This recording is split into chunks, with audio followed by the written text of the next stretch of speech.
नमस्कार, मी सुमित. तुम्ही पाहता LS मराठी 2च्या बातमीपत्रामध्ये आपलं स्वागत. उद्धव ठाकरे यांच्या शिवसेनेचे खासदार संजय राऊत यांनी सध्या अजितदादांच्या राष्ट्रवादीतील माणिक मोती गळाल्याचा संदर्भ देत टीकेची झोड उठवली. त्यांनी मंत्रिमंडळातील मंत्र्यांवर टीकेचे बाण सोडले. त्यांनी मुख्यमंत्री देवेंद्र फडणवीस हे टप्प्याटप्प्यानं गेम करतील असा सूचक इशारा महायुतीतील 2 घटक पक्षांना दिला. पुढे शिंदेंचा पक्ष अस्तित्वात असेल का अशी शंकाही संजय राऊत यांनी उपस्थित केली. सोलापूर महानगरपालिका निवडणुकीच्या तिकीट वाटपावरून भाजपमध्ये अंतर्गत बंडाळी उफाळून येण्याची शक्यता निर्माण झाली आहे. गेल्या 40 वर्षांपासून पक्षाशी एकनिष्ठ असलेले कार्यकर्ते अनंत धुम्मा यांनी उमेदवारीसाठी थेट पक्षनेत्यांनाच इशारा दिलाय. त्यामुळे सोलापुरात मोठी खळबळ उडाली आहे. मला उमेदवारी मिळायला हवी, अन्यथा माझ्या जीवाचे बरे वाईट झाल्यास त्याला पक्ष जबाबदार असेल असं खळबळजनक विधान अनंत धुम्मा यांनी केलंय. महापालिकेकडून मराठी शाळा ठरवून बंद पाडल्या जात आहेत. शाळेच्या इमारती अति धोकादायक आहेत असं अहवाल तयार केले जात आहेत असा आरोप मराठी अभ्यास केंद्र बचाव समितीने केले. या विरोधात मुंबई महापालिका मुख्यालय इथं मोर्चा काढण्यात आला.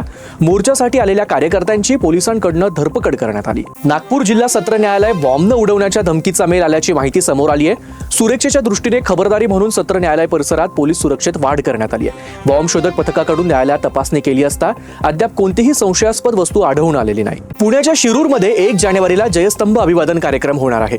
या कार्यक्रमाच्या पूर्वतयारीचा आढावा घेण्यासाठी विभागीय आयुक्तांनी परिसराची पाहणी केली. यावेळी जिल्हाधिकाऱ्यांसह पोलीस महानिरीक्षक, समाज कल्याण विभागाचे वरिष्ठ अधिकारी उपस्थित होते.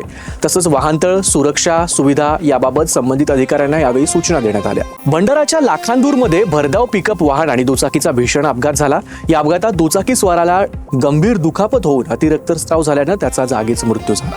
यानंतर पिकअप वाहनासह चालक घटनास्थळावरून फरार झालाय.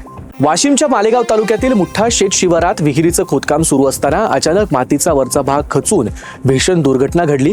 या घटनेमध्ये ढिगाऱ्याखाली दबल्यानं एका मजुराचा जागीच मृत्यू झालाय, तर अन्य 3 मजूर गंभीर जखमी झाले आहेत. त्यांना तातडीनं उपचारासाठी वाशिम इथल्या खासगी रुग्णालयात दाखल करण्यात आलं. पुण्याच्या भोर स्वारगेट बसमध्ये वृद्ध महिला चढताना चोरट्याने 1.5 तोळ्यांचं तिचं मंगळसूत्र लंपास केलं. काही तासाच्या आत पोलिसांनी सापळा रचत चोरट्याला ताब्यात घेतलं. चोरट्याला तात्काळ पकडल्यानं परिसरात पोलिसांच्या कामगिरीचं कौतुक होतंय. पुण्याच्या राजगुरुनगरमध्ये वाढती गुन्हेगारी पाहता शिक्षण विभागानं खासगी क्लासेसच्या सुरक्षेचा आढावा घ्यायला सुरुवात केली आहे. खासगी क्लासेसची सखोल तपासणी करण्यात येणार आहे. तसंच यासाठी 4 स्वतंत्र पथकांची नेमणूक करून ही कारवाई राबवण्यात येणार आहे. तपासणी दरम्यान विद्यार्थ्यांच्या सुरक्षतेशी संबंधित विविध बाबींवर विशेष भर देण्यात येणार आहे. धाराशिवच्या भूम तालुक्यातील पखरूड गावात मनरेगा अंतर्गत विकास कामं मंजूर करण्यात आली. मात्र 3 वर्षांपासून पाठपुरावा करूनही रस्त्याचं काम होत नसल्यानं गावातील 3 तरुणांनी धाराशिव जिल्हाधिकारी कार्यालयासमोर आमरण उपोषण सुरू केलंय. मनरेगा अंतर्गत मंजूर काम लवकरात लवकर करावी अशी मागणी त्यांनी केली आहे. या होत्या आताच्या महत्त्वाच्या बातम्या. बघत रहा LS मराठी.